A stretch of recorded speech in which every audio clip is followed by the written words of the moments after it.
think crypto is here to stay. I do think crypto is volatile, though, and you can see it that we react to a tweet, that will react to one-off headlines. And so as we've shared with investors, this is a long-term investment. We believe that we are just starting to get to the potential of crypto, but it could be a bumpy journey, and we could see days that are up and down like we have seen in the past. That was the CFO of Coinbase talking to Jim Cramer last night about the wild swings in crypto, and it is happening again this morning. Take a look. The price of Dogecoin jumping overnight. This after Elon Musk tweeting, working with Doge developers to improve system transaction efficiency, potentially promising. Now, separately, Coinbase announcing it will offer Dogecoin in the next 6 to 8 weeks. That's spiking that price, as you might imagine. Joining us now to discuss what's next for crypto is Kavita Gupta. She is the co-founder and CSO of fintech.tv.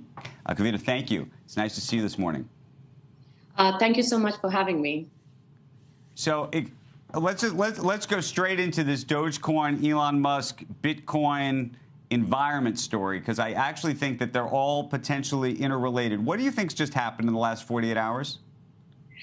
I think let's look back at the history, right? We talk about technology, we talk about 97, 99, then the whole jump, and then the whole dump of technology at that point. And everybody thought, okay, the tech bubble is over, it's never going to come back. But it did come back, and it came back much more stronger, taking over most of the world that without internet, we can't even think of existence. And United Nations is talking about having it as a part of basic sustainability. And now imagine what's been happening in this space. You have one influencer who basically decides, oh, Bitcoin is great, this is the problem, and moves the market accordingly. Same thing with Dogecoin, moving the market. I think the way I would look at it is different influencers are figuring their way. They have finally realized that this is here to stay. The cryptocurrency, blockchain technology, they have to jump on the boat.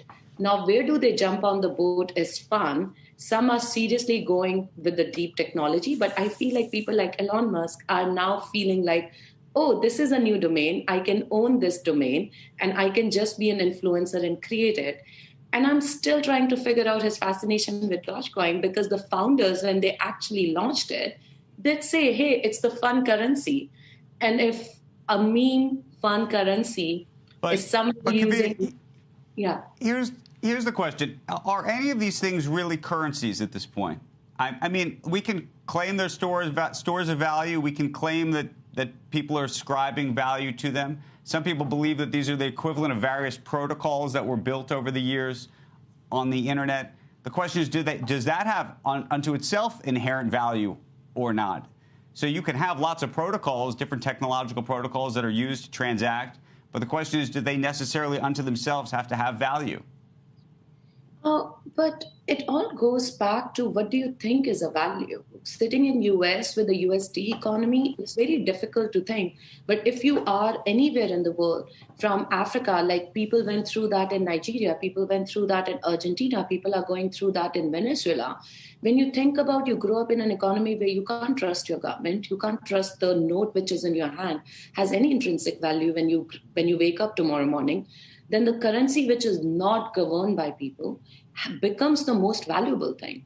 And in fact, even in our country, if we keep on adding deficits after deficits, at what point do we say that the dollar which I hold in my hand is going to have a value tomorrow? And I think that is where we are moving. During the COVID, I strongly believe that during the COVID, one of the reasons for the cryptocurrency to jump up again is that trust factor. Is that value, what do I hold in my hand versus what is governed and decentralized and not governed, is what's going to drive this market. Shepard Smith here. Thanks for watching CNBC on YouTube.